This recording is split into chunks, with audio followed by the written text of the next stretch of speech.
Welcome in, Broncos country, to the Broncos Breakdown by Chat Sports. My name is Moose. Welcome in. Like I said, happy Memorial Day weekend. Hopefully you had a very fun-filled weekend with your family, with your friends, if you were on a boat, if you were in your backyard grilling out. Whatever way that was for you, hopefully you had a blast. I know I had tons of fun with family and friends. A lot of Coors Light was consumed. So let's just say that I got my fill in. I wanted to come and make this video today because obviously, the Broncos OTAs start up tomorrow, the 27th. And first of all, we don't know what day the media is going to be allowed in to actually, get any information out to us. They're only allowed one day, and we don't know which day that will be yet. So we'll keep you updated as that goes along. But as we head into OTAs, I started thinking about it, and there are three pressing questions that at least I have, and I'm sure many of you have as well, heading into OTAs that I feel like we would like some clarity, at least after the first round of OTAs is over or heading into mandatory training camp. And, let's just start off by saying, first of all, if you could subscribe at the time of this recording, we are less than 300 subscribers away from hitting 36,000, which is an incredible milestone for us. So if you could lock us in, hit that sub button for more videos just like this. All right, first question. How are the rookies going to gel with the NFL veterans? And you can say that during rookie minicamp, it is easy to see the individual talent on display for all of your draft picks, right? Because it's kind of like a isolated event. You're only seeing the rookies perform, with the exception of a few veterans that come in to actually try out for the team, like an Ian Book or like Desmond Ridder was supposed to have. But for the most part, it's just the rookies that are on full display. So being able to see the talent from Jahdae Barron, from R.J. Harvey and Pat Bryant, Savion Jones, Q Robinson, Caleb Lohner, it's easy to kind of pick and choose the good parts about their game because they're not going up against the NFL veterans. OTAs is the first time that you're really going to see how they stand amongst their peers. And that's important because, one, the guys, the veterans in the room obviously have so much more experience. It's a faster game. It's a more athletic game. So it's kind of a welcome to the NFL moment for the rookies. And secondly, if you see the struggles early on with the rookies to the veteran type of players, you can identify from not only watching as a head coach and Sean Payton, but you can also ask the veterans where they need to improve. On the flip side of that, if you're seeing the quick progression from rookie talent against the veterans, then you have a lot to build on. Because then it's like, well, if they're performing well against this defense, which we've all said is easily top three, maybe the best in the entire league, the next question then becomes, what are they going to look like against mediocre defenses or below average defenses? Are they going to come in and just right away take the league by storm? So I think it's important to see how they gel with their veterans. And it's also good for team camaraderie. The last thing you want is for a rookie to go in there with too big of a head or not a vocal enough voice. They need to find where they fit amongst all the veteran NFL players. The second question that I have, it's more injury related, is the inside linebacker health. And obviously, this is a big question mark because the talent that we have at inside linebacker, or at the linebacker position in general, I would say, is really good. Alex Singleton, Dre Greenlaw jump off the page to you. But both of them are coming off of major injuries. Singleton with the ACL missed the final 15 games of the season. And Dre Greenlaw obviously missed the majority of last year, the 2024 season with San Francisco, with that Achilles injury that he suffered in 2023. So he's not really played a full healthy season of football in almost 2 years. It's been like a year and a half. So now that question becomes, what does it look like on the field? When you're moving it, I don't want to call it 100% speed, but 80 to 90% speed.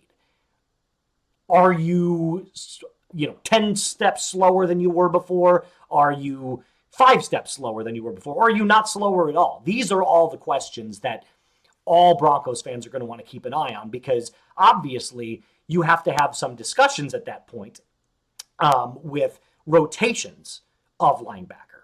Does Justin Stranad get more reps? And do we see him take the next progression into his career? What about Drew Sanders? Are we going to see a full healthy season for him? So all of those questions kind of bleed into that one overarching umbrella, which is the health of the linebacking unit. And it's one thing that I want to keep an eye on because we went out and made these aggressive moves in free agency, getting Talanoa Hufanga, getting Dre Greenlaw, and I know Hufunga's a safety, but the point remains the same, is we have a question mark in terms of health. And as these guys get older, it stays harder and harder for your body to heal the way it used to. I'm not concerned about the health of the much younger guys because your body heals so much quicker. So now it becomes, what does the on-the-field production and the eye test tell you about the guys that are coming off of these major injuries? And I think you'll see that one of those players, Singleton or Greenlaw, is probably not going to be a full 100%, at least this week. It's something to monitor. It's something that you have to take seriously as you get older as a player, learning how to make your body healthier. And that's just kind of the one major concern I have in terms of health. The last question is more of a, football question. Is Evan Engram going to be as good as advertised? The two main areas that Broncos fans had on offense last year, the questions surrounding that were, what's up with the running back room and what's up with the tight end room? Because both of those were not only the weak spots of the Broncos team, but also one of the worst in the NFL. And I don't take any pride in saying that, but you have to call a spade a spade. It's the truth. They just weren't very good. Now, Evan Engram isn't the sexiest name in, tight end rooms around the league, but he is a significant upgrade to what you had last year. And no offense to Adam Troutman, if he's your number one tight end, you've got problems. He's not a number one tight end. He's probably a middle of the pack number two tight end. So I look at Troutman and I say, you can't roll out with him as your number one. So you go out and you get Evan Engram, which is great. You made an aggressive play and you got him, signed a 2-year deal. But also another player that, coming off of an injury last year who, again, in 2023 had over 100 receptions, which is outstanding. But he also didn't have a ton of yards. So he's a possessions tight end, somebody that plays out of the slot. He's not going to do much for you in the, blocking arena. He's a middle of the field guy. He's a possessions guy. He's the ultimate safety blanket. And that's a good thing for Bo Nix entering into year 2, because the one thing you want is to have the reliable, safe option to check down to or to throw out into the flat if you need to. So I don't expect Evan Engram to go out there and have a 1,200-yard season. But is there a world where he can have 65 to 70 receptions, 700 yards, 4 or 5 touchdowns? I think that's well within the realm of possibilities for Ingram. But then I also sidebar it by saying, what does it look like going forward? Because do you go out and eye another draft target, or do you potentially trade for somebody? Do you go out in free agency next year? All of these questions are, realize that are way down the road because you have to focus on now the season. But Ingram has to at least show that, 1, he can stay healthy, and 2, he can give you 70% of the production that he gave you in 2023. Now, I realize that Jacksonville is a dumpster fire of an organization strapped to a $55 million per year contract with Trevor Lawrence, and that's no fun at all. But while you're not paying a quarterback, and Bo's entering into year 2, and most likely, even if he plays outstanding this year and next year, you're most likely not looking at a contract extension until the end of the 2026 season. Everything depending on how far you go in the playoffs and whatnot, but I'm digressing.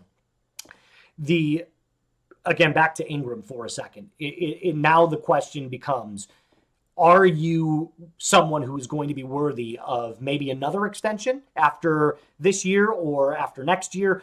Or is this just going to be a 2-year rental? And I think that's another question that all Broncos fans have to keep in mind as well. Hey, do me a favor, like the video, share this with a Broncos fan in your life. Obviously, a little at-home edition here, so wasn't able to get the full scope of the graphics like we usually do, but content never sleeps. And the Broncos off-season news and rumors, we're going to have plenty of videos for you going through every single day, or at least, try to get to one every single day. It's just kind of what we do. So just a quick recap of everything that we talked about on today's episode. The first question being, how are the rookies going to gel with all of the NFL veterans? The inside linebacker health, what's that going to look like? And is Evan Engram as good as advertised? I do want to finish it off by saying, if you could, let me know what player you're most excited about seeing, and put that in the comment section down below. I also want to say that Sean Payton and George Payton, I think, entering into year 3 together is going to be something that is worth watching. It's going to be much-watched television. I feel like that last year of Russ's deal before he was, exited out of the building, it was a trying time for Payton. And now that he's got his guy entering into year 2, I think now the foundation has fully been set for what Payton wants to do with this team, at least offensively.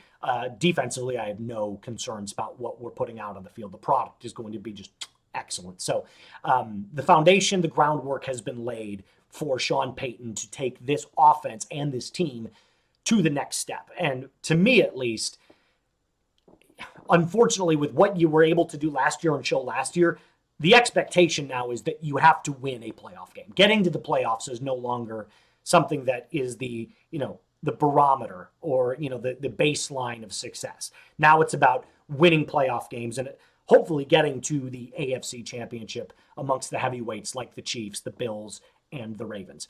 Remember, Broncos Country, lock us in, hit that subscribe button, like the video, and share this with a Broncos fan in your life. My name is Moose. Until tomorrow, at least, be cool.